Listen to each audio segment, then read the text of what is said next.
Imagina só se existisse uma espécie de código secreto para aprender idiomas.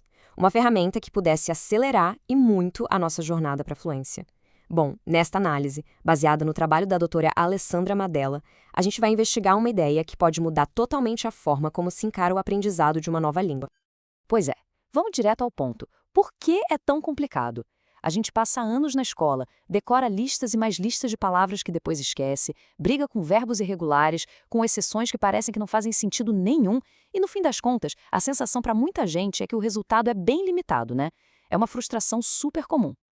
Mas e se a culpa não for exatamente nossa? E se o problema estiver no design dos próprios idiomas, com toda aquela complexidade que eles carregaram ao longo da história? É a partir daqui que a gente começa a explorar uma solução completamente diferente, que parte de uma pergunta bem simples. Essa foi a grande sacada de L.L. Zamenhof, mais de um século atrás. A ideia dele não era criar só mais um idioma, era criar uma ferramenta para quebrar as barreiras de comunicação.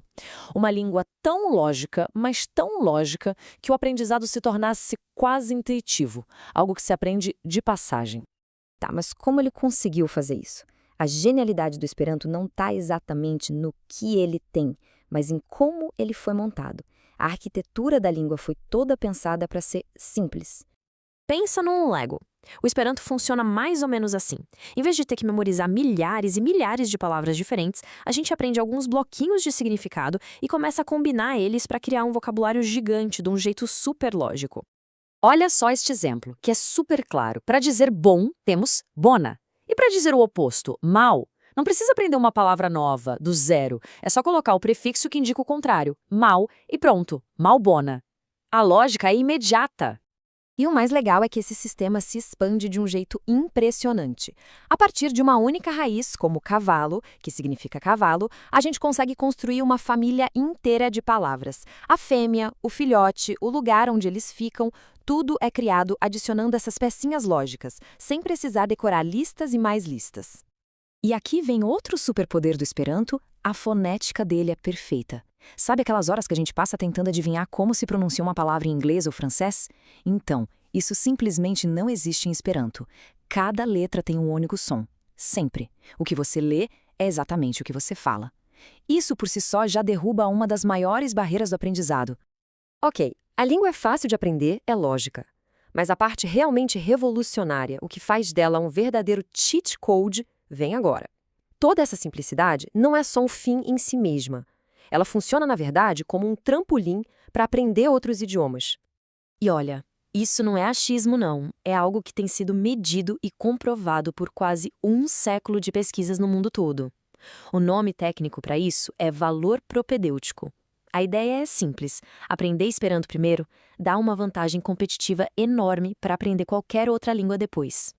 Para ter uma ideia do tamanho desse efeito, um estudo super importante do psicólogo Edward Thorndike, lá em Colômbia, chegou a um resultado chocante.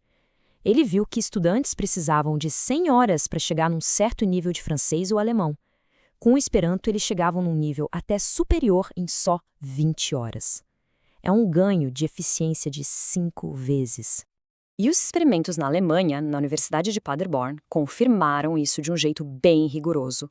Alunos que dedicaram 1 ou 2 anos ao Esperanto antes de começar a estudar inglês, no final de 4 anos tinham um nível de inglês bem maior do que os alunos que só estudaram inglês durante todo o período.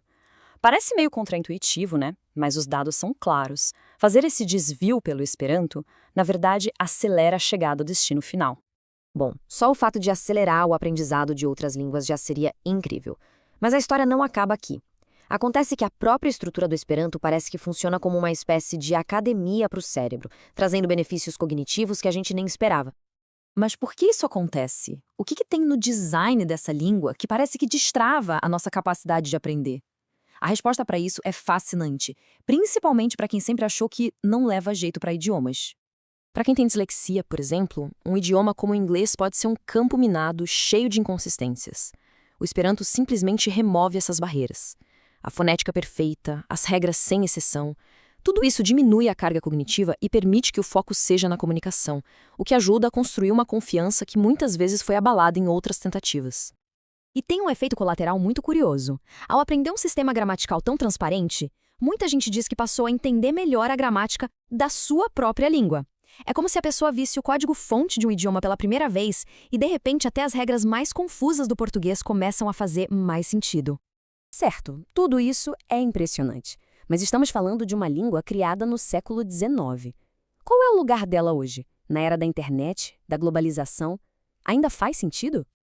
Longe de ser uma relíquia, o Esperanto está mais vivo do que nunca, principalmente por causa da internet.